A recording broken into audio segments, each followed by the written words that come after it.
people, a conclusion to what's been a very busy day. And yes, I've taken inspiration from Kenny Ken and Lee Gunner. I am sitting in my bathrobe, aka the smoker's jacket, as Lee likes to call it. But big up the people them in the chat. You get me? I see you. I've got Stackz here. Obviously, Frank Lampard has just joined Everton, and I've got New York Everton fan Stackz. You may have seen him before with Troops on Back Again on his channel, and you may have seen him on the Man Knows Football channel as well. And he is back here, back again. You get me? Back again. You trust me, Stackz. How are you feeling, my brother? What's going on, brother? How you doing, man? Long time no see. Last time I seen you, we moved about like 45 boxes from your house into your new crib. So yeah, that's a fact. Stackz actually helped me move into this place, man. It was just a whole bunch of like moving. But luckily we've got an elevator in this building, or back home, they're gonna tell me off for even saying elevator, a lift. We've got a lift in the building. So that bro, this shit is called an elevator, fam. It's called an elevator. Right? It's called an elevator. Hey, you in New York now? It's called an elevator, all right? Hey, listen, I'm more Dominican than I am New York. You get me? That's 100% facts. Yeah. Been dealing with the mango and that for breakfast. Done though. Been living in the heights all this time I've been here. Trust me, bruv. Dominican family and that, trust me, bro. We're there. We're in there like swimwear, fam. Big up all the Dominicans and the New Yorkers, you get me? But yes, sir. Yeah, Stackz. Do you know what? It's actually a bit of a change because we've had a little bit of negativity from Arsenal fans, rightly so. They've just lost their talisman. Pierre-Emerick Aubameyang. It looked like he was gonna be U-turning back to the Emirates, but the move U-turned again, and he has actually gone to Barcelona, and Arsenal have lost him on a free transfer. But as for you guys, you've got Frank Lampard, and you've got three pretty good new signings. You have Dele Alli, you have what's his name, Van de Beek. And then you've got Ghazi as well, right, from Aston Villa. Yep. And we also got in two fullbacks. We got a left back from Ukraine, right, or something. Yep, yeah. Mikalenko, like that's the Mikalenko. Yeah. Mikalenko, supposedly highly rated from Kiev. He plays for the Ukraine national team, so he's going to play left back for us. He's replacing Dean, who we just lost to Aston Villa. We also signed a right back, Nathan Patterson, from, I believe he was from Rangers. I think he's Scottish or whatever. And that kid's supposed to, that kid is supposed to be a beast too. I think he's 21 years old. He's obviously going to take over for Seamus Coleman. We've been trying to replace Seamus Coleman for about 4 transfer windows now, so it looks like we finally got the kid in. But I'm very happy, man. I'm very happy with the window. We didn't even spend any money either, right? You know, we got my man Dele Alli on a free. Now it could cost us $10 million, I believe, with incentives and language in the contract. I believe it was 12, I think it was 10 or 12 million pounds when he plays 20 games. We only have 18 matches left in the season because remember, he's cup tied. He's cup tied to Spurs, so he can't play in any of our cups. We only have 18 Premier League game left, so essentially, we're not going to have to pay that 10 million until next year. So that's going to clean off some money off the books for FFP purposes, because that's the reason why we haven't been spending.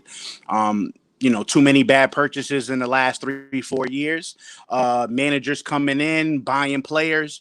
Manager leaves, but the players are still there, So looks like we're finally starting to right the ship. And I like Frank Lampard, man. I like Frank Lampard. I like him better than any of the other guys, to be honest with you, that we were linked with. We were linked with Vitor Pereira, Portuguese dude. He's in China right now. Everybody was talking about Wayne Rooney coming back. Now I love Wayne Rooney. It's my guy. I love him. I just, it's his first year as a manager. Granted, Frank Lampard is not that experienced, but he does have way more experience than Wayne Rooney. So I think Lampard was a good choice. No, I mean, it is exciting times for you lot. I do think you've hired a manager with a lot of potential. I don't think it was fulfilled at Chelsea because it was very, very early in his managerial stage, taking such a big job like that. But no doubt you've got a talented manager in your hands. And we've got to talk about what Frank has walked into, because expectations need to be managed here. Because at the minute, Frank has come into a team that is hovering, I believe, 4 points above the relegation zone. So We're obviously, 16th right now. Yeah, yeah, exactly. 16th. And I think the team who's in 18th right now. I think Uh, we're 16th. I don't have the table in front of me, but I know, yeah, we're like I'm, three, I'm, four I'm points looking. off the I'm zone. looking right now. So because yes, so Newcastle are 18th. They've played. All right. So you've got a game in hand, which is good. So you've got a game in hand. So if you win that one, you will be obviously 7 points clear from 18th. But still, it's a dangerous place to be hovering around. You know what I'm saying? So Lampard has definitely got to come in, and his primary job is going to be to keep Everton up. Um, but let's look at how Lampard can do that. I mean, it's like you said, he's recruited some new players, a couple of young ones as well, and obviously his time at Chelsea, a lot of it was emphasized on going into the academy and utilizing that and integrating them into the first team, which he did very well. We got a top four finish at the end of it, which set us up for our Champions League win the following season. So you see what I'm saying? So it worked out pretty well for us. But it's like you mentioned, you've signed the young left back from Ukraine. Then you've also signed the young right back as well. Then you've also got Jared Braithwaite, you've got Anthony Gordon as well.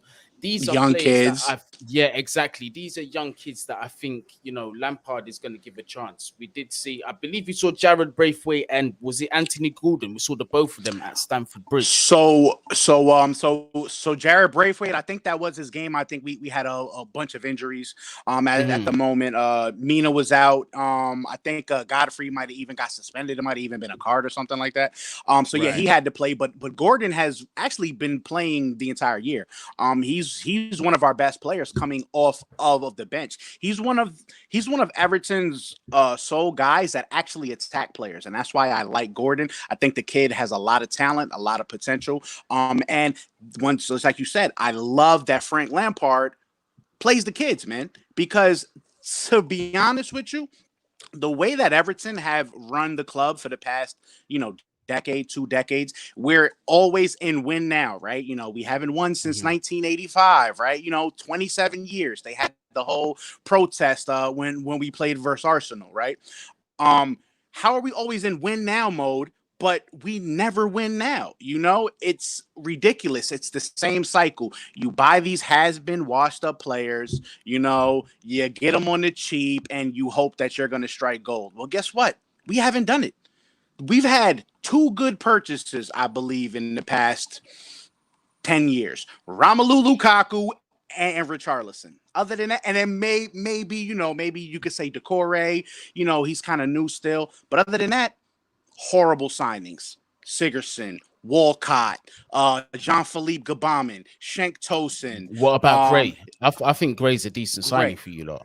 No, you know what? 100% right. He's just so new that I totally forgot. Gray was a signing, especially for the price that we paid for him. 1.5 mil. Gray has arguably been our best player this year. Everton does have a lot of talent, though, man. So if Lampard can come in and kind of just put everything together. The problem with Everton has been that we've had, I believe, 5 or 6 managers in the past 5 years. Yeah, It's literally yeah. just been turnover, turnover, turnover. We literally break everything down, start new, fire the guy, start new again, fire the next guy, start new again. And it's just been a mess, man. It's been a mess. We hadn't had any kind of guidance. We haven't had a guy to right the ship. I thought that was going to be Carlo for us. We started well under Carlo. We were second in the league at one point. And then the wheels fell off. And then Real Madrid came calling, and he left us holding the bag. So hopefully Lampard can come in and get the talent that we have playing to their potential. Dominic Calvert-Lewin is one of the best strikers in the Premier League. I don't care what anybody says. Richarlison has goals in him, right? Damari Gray has proved that he can play in the league, right? Decore is a proven Premier League player. We have guys all over the pitch. Andre Townsend, we got him on a free as well. That was a decent signing. It's just about putting it all together, and I think Frank could definitely help us do that. No, definitely. And Frank Lampard, he likes to use his 4-3-3 with the base defensive midfielder. And I think you've got the right personnel to sort of play that system. Your midfield three, I'd imagine, would be Allen at the base of that midfield. Then you have usually you'd have Decore and Gomez. Decore, right, and Gomez. Decore's out for the month though, isn't he? He's injured for a month. So yes, he is hurt. That's the thing. You've recruited well, because now Van der Beek can step in. So that trio could be key for you going forward, and could be quite successful under Frank Lampard, because we do know as well. And don't forget about Dele Alli. Yeah, Dele Alli too. But the thing is in Lampard's systems is that he emphasizes a lot on fitness. He emphasizes, so like they're gonna be pressing like crazy. So expect to see 1 or 2 injuries early. Don't be surprised if you start seeing that. But if they get through them, you're going to be seeing an Everton team that's going to outrun a lot of the other teams. And that's quite useful when it comes down to the lower sort of tougher teams. You see what I'm saying? Especially in where you're at right now. So like, it's going to be interesting to see that your front three as well, your strongest front three, Richarlison, Calvert-Lewin as well, and Damari Gray. You've definitely got enough there to stay up in the Prem. I'd like to see Patterson as well on that right side, that young youth that you've just signed. Because I haven't seen much of him, but like I'm just going with the fact that of previous experience with Lampard, he is going to throw 1 or 2 youths in there, and that right back position has kind of been inconsistent for you. So maybe Patterson can hit the ground running from there, and similar to Mykolenko on the other side, since you've lost Luka Digne. But how do you see it going for you, Lord? Do you think that this kind of system will work with the current players, that you've got like a high intensity pressing sort of game? So I think that we do have the players to play the system, right? Dominic Calvert-Lewin will run all day. He has no problems with that. Richarlison, his motor is awesome. Like, you routinely see him in the other player's box, you see him tracking back to our box, right? We have guys like Gray, we got guys like Andros Townsend, right? Who's a professional. He's gonna strap his boots on and he's gonna come to play 90 minutes. Decore, box to box, right? My guy, the Brazilian Tasmanian Devil, box to box. Yes, he's a little slow down now that he's 30 and some change, but I do like Dele Alli, I do like Donny van de Beek, because they give us that creativity. That's been the problem with Everton. We don't have our whole attack comes from wide, right? Swing him crosses into the box. You got Richarlison on the left cutting in. You got Gray cutting in. You got DCL running behind. You got Luka Dean and Seamus Coleman playing balls into the box. We get no creativity in the middle. And that's why we struggle to score goals versus some of those lower level teams that are going to bunker in for 90 minutes, right?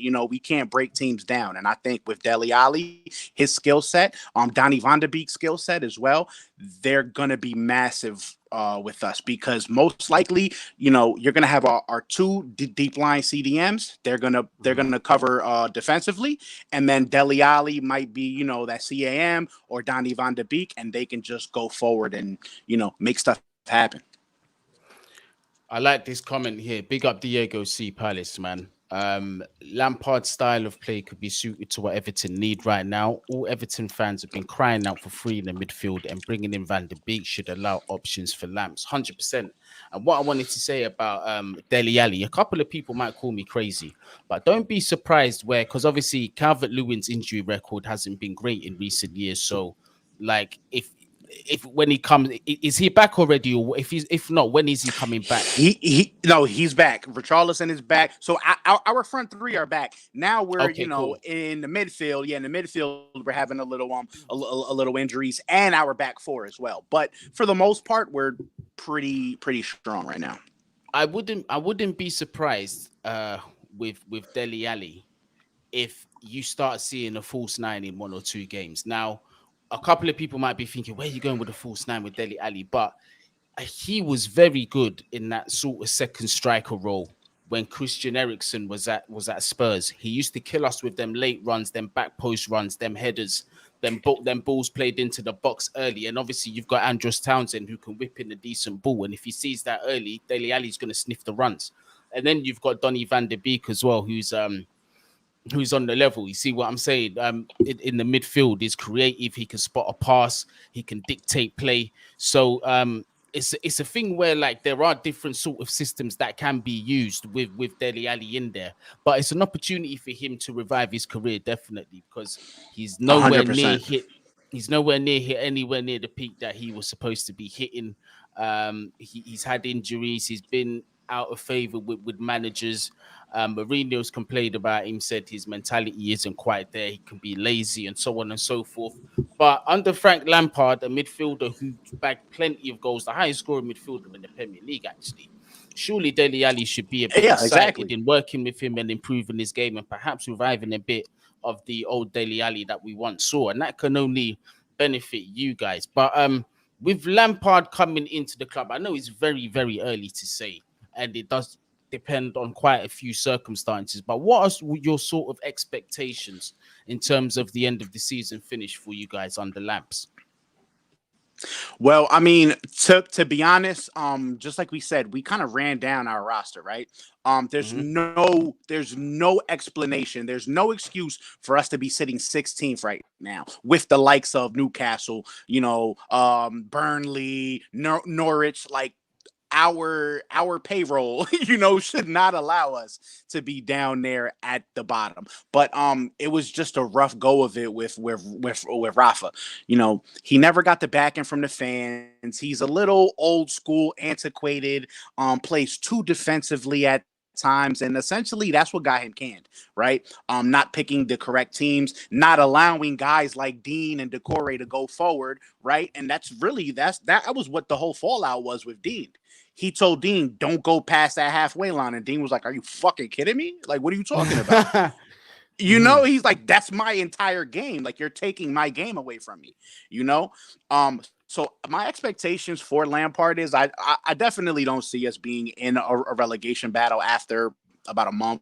It's going to take a few weeks for the guys to kind of, get used to playing his system, learn his tactics. I do think you already know. You watched enough football. That managerial bump in the first couple of games is real.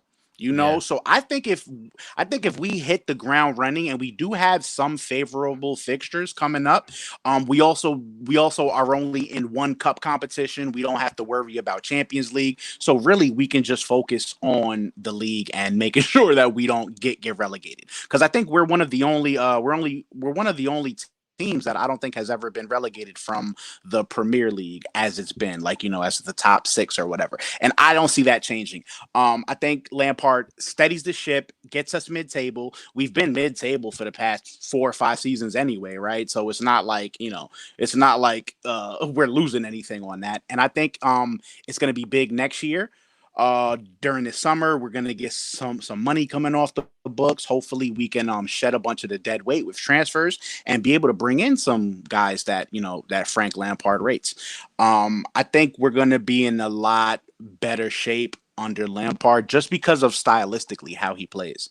He plays attractive football as opposed to 5 at the back versus fucking Burnley, or or Watford, or whatever the hell Rafa Benitez thought that was gonna win him games. He will play counter-attacking football when he needs to, though, definitely. And you're gonna have to have the legs to do that. But Richarlison has got plenty of pace in his legs to do that. What's his name? Townsend as well. He can. I mean, it's a formula that can work, and I've got to agree with this comment, because the only way it's going to be fixed is goals and fixing your midfield. I mean, it sounds like it's stating the obvious, but that's really the case with you lot. That midfield situation, once it's fixed, obviously the midfield free now, the implementation of a bit more of a press, and now Donny van der Beek, who's also, I imagine he's going to be in this squad, and he's gonna play a key part for until the end of the season because it's on loan, isn't he? So 100%. yeah, so it's. I think you've recruited well, and potentially this could see you comfortably out of the relegation zone by the end of the season. But going forward with Lampard, sort of like let's fast forward into the summer and sort of into the beginning of next season. What are your expectations? Do you think should your expectations sort of be focused on finishing on the top half of the table rather than chasing European football straight away, or are you gonna wait and see until more recruitments are made before you make that decision?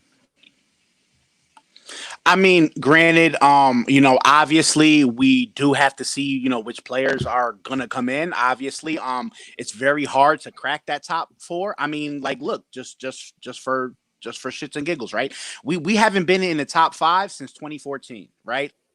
2014 was the last time we were fifth. We haven't been in the top four since 2005. We haven't cracked the top three since 1986 when we won the league. Bro, we've been waiting enough, man. It's time. It's time for Everton to strap up the boots and become Everton. Like, we're an original club in the English football. We're one of the oldest clubs. It's true. So, and we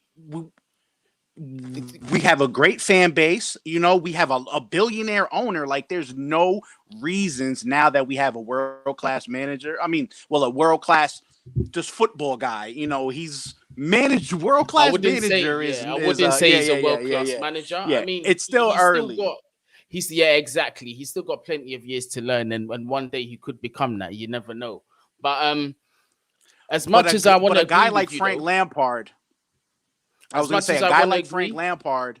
Mm-hmm. Oh no, good. Go ahead, go. No, I was going to say as much as I want to agree with you, Stackz, but you have to look at the other teams around you, bro. You've got Aston Villa, who've recruited very well. I mean, they've just signed Callum Chambers. They've just obviously that's not lighting up the world, but they've signed Coutinho, who's a massive signing for the club. Other teams. We were also trying to get him too. He chose Villa, I guess, because of North London or whatever. But we were in on Coutinho too. Because other teams in and around that sort of Europa spot, and certainly the top four, you've got a lot of competition. West Ham, they're flying in recent seasons. You've got Arsenal as well, who were always trying to fight for that Europa sort of positions. Now, yes, granted, they finished 8th in the past 2 seasons, but that's the expectation for them now to be getting that sort of European spot. Then you've got Spurs as well, who have just recruited with Conte, and they've just signed 2 decent players. They've just signed Bentancur from Juve and Kulusevski from Juve as well, who both players, in my opinion, I feel improves the squad. You see what I'm saying in terms of quality? They just added a bit more quality to the squad that they didn't have before. So that's why I'm going to say, like, the expectations of Lampard getting those sort of European positions next season, or perhaps even the season after, might be a bit too premature. Because remember, you're talking to a Chelsea fan who is actually seeing him in action with a bit more quality.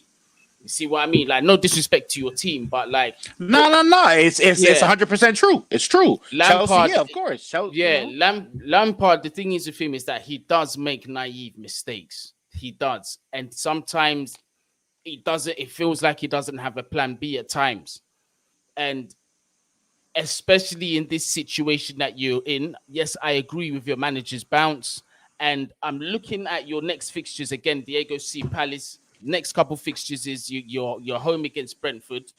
I think you'll beat them. To be honest with you, they're not really in the best sort of shape. At least they were. They're not in the shape that they were at the beginning of the season. Then you've got Newcastle, and Football Style actually asked you, do you think you can beat Newcastle?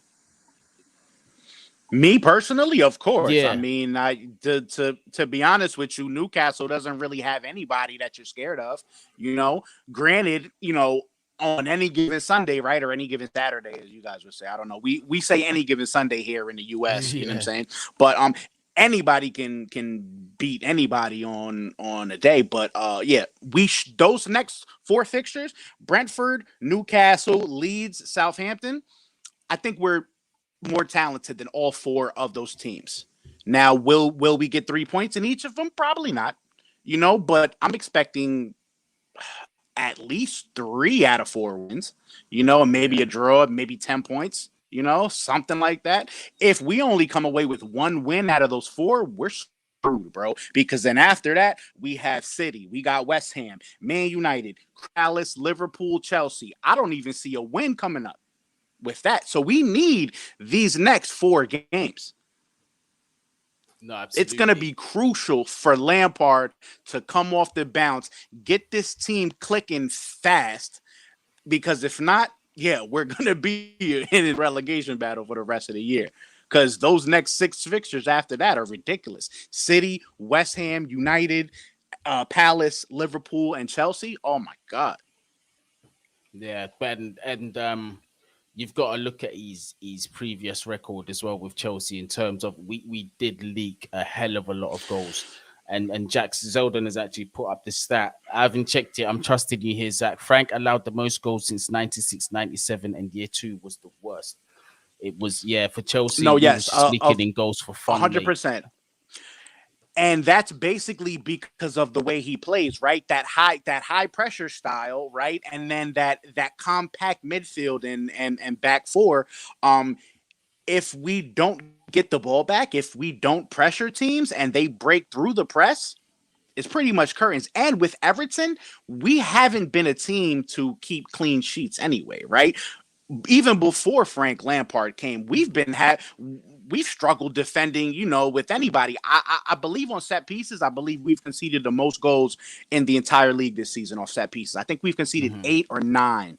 And sometimes we've had a lot of turnover in the back four. So yes, Lampard definitely has to kind of figure that out. Definitely with set pieces, that's the easiest thing to fix. We might have to think about bringing in some other defenders, right? He tried to Michael take. He Keane. tried to take. He tried to take Anthony Barry off us, the cheeky. Hey, but Anthony Barry decided to stay with Chelsea. He decided to stay. And to be What honest y'all with you, should have done mhm, was let us take Ruben Loftus Cheek. That's what y'all should have did. You should have hey, let Cheek listen, come through and play some ball. I don't disagree with you. I don't disagree with you. But if Tuchel has a plan for him, he's got a plan for him. But I don't disagree with you at all. Big up Joe D. I think Lampard has done well to put an experienced number two in Paul Clement by his side instead of A one of hundred his boys percent. in Jody Morris. No, 100%. I agree with that. So maybe from that standpoint, he could show you up a bit more defensively. Obviously, it's like Joe D was saying, Paul Clement with a bit more experience, Premier League experience as well. You hear what you see what I'm saying. So it might be a good thing for you, bro. Who knows? Like Lampard has gone away. He's obviously taken because he's a time that is he's a kind of manager who is very, very like he's fixated on numbers, stats, and where he can improve on those certain things. So he's definitely gone away and looked at his time at Chelsea and thought, right, where can I improve and what can I do differently at Everton? So it's going to be a good learning curve for him. But before we go, I thought that we'd touch a little bit on Lampard versus Gerrard. It's a must. It's a topic that we're going to be seeing throughout the Premier League seasons to come. It adds a bit more Right, spice right, to the right. Premier League. Do you know what I mean? And for those of you that are quite Sprinkle a little young, spice on Lampard, that. yeah, that's what I mean. But so for those of you who are watching, if you are quite young, Lampard and Gerrard were head and shoulders of the two best English midfielders around at the time, and it was the conversation was always between the two of them. Um, that that's a conversation that can go into all types of hours of the night and into the morning. Me personally, my bias sticks with Super Frankie, the trophies, the highest scoring midfielder in the Premier League, and all that. But I get it. A whole bunch of people are gonna run me down and say, "Yo, mad Steven Gerrard, rare tear tear." But that's gonna come back. That's gonna come back, and it's gonna make for like an interesting matchup there, and a bit of a rivalry. But who do you reckon's gonna come out on top between the two of them? Bro. You asking a blue to pick Steven Gerrard? Never. Give me Frank all day, bro. Give me Frankie all day. Fuck Yeah. Gerrard. You heard? Nah, he's a great player. Great player. He's been doing. I haven't really been following too much of what he's doing coaching wise. I haven't heard anything bad. So I guess that's good. But yeah, to me, just like you said, Frank Lampard has the goals. He has the all of the other accolades. He got the trophies. To me, yeah, it's easy. Frank Lampard, best midfielder, probably of all time. Hey, listen, I ain't gonna disagree with you. Super Frankie. Of course, you get And nine. that's all I'm gonna say. Super Frankie is Super Frankie. But listen, big up Hansy. Oh, yo, I see you. My brother, you also need a proper rep for Spurs. Listen, the platform's still young, my guy. We got time. We're building. That's facts. There's space for everybody, but we've just got to get the foundations right. And a lot of that is to do with you lot helping me share and making it as big as it's become already, man. So thank you to all of you. You get me? Stackz, where can the people find you? I've got a couple of links down there in the description, but if you've got anything coming up, let the people them know.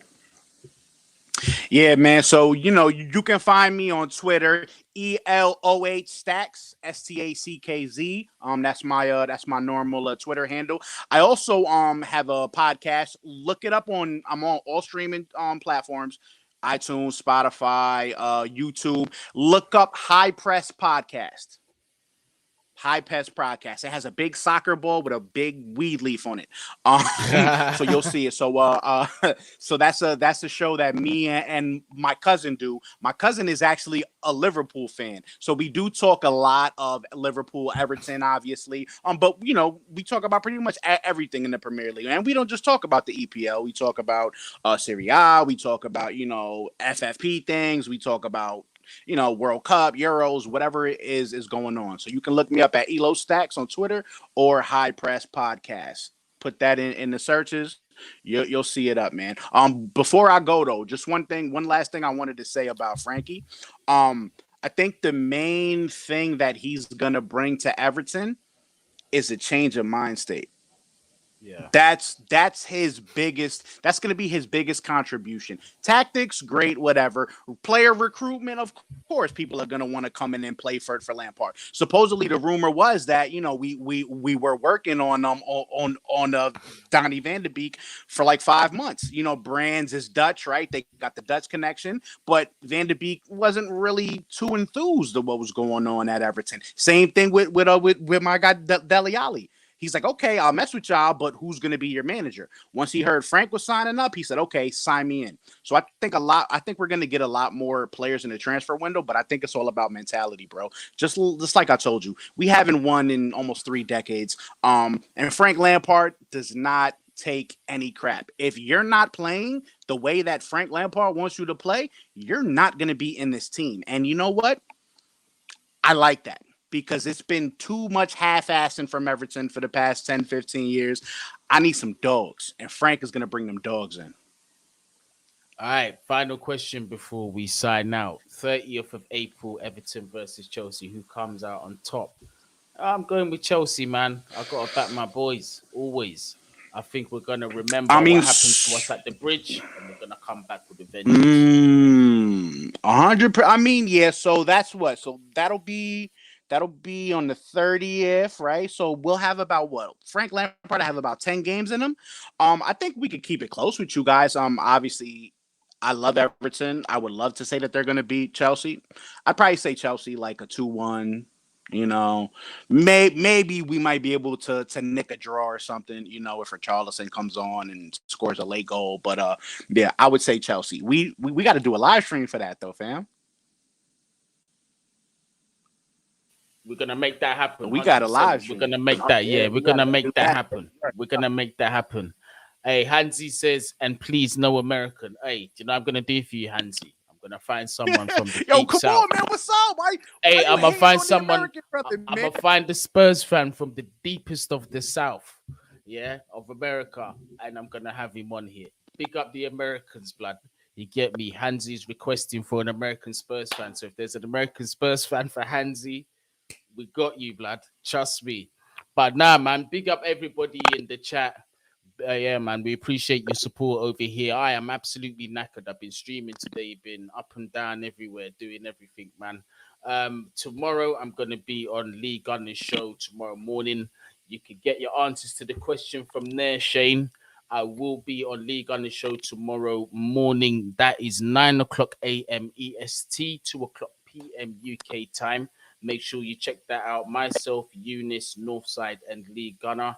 And we will be doing some more streams this week. And yes, Stackz, bro, you definitely got to come back to the channel. 100%, bro. We got to have you back. And yeah, Hansi, I'm only playing with you, my bro. It's a thing where anybody who wants to speak and has a voice is welcome to jump on. You get me? So it is what it is, whether it be American, London, wherever it may be, you're welcome to come true. But Stackz, you still there? Yes, sir. I'm here. Okay, cool. I thought I'd lost you for a second, but big up everybody that's been watching, man. Wherever you are, whatever you're doing, stay safe and bless up, people.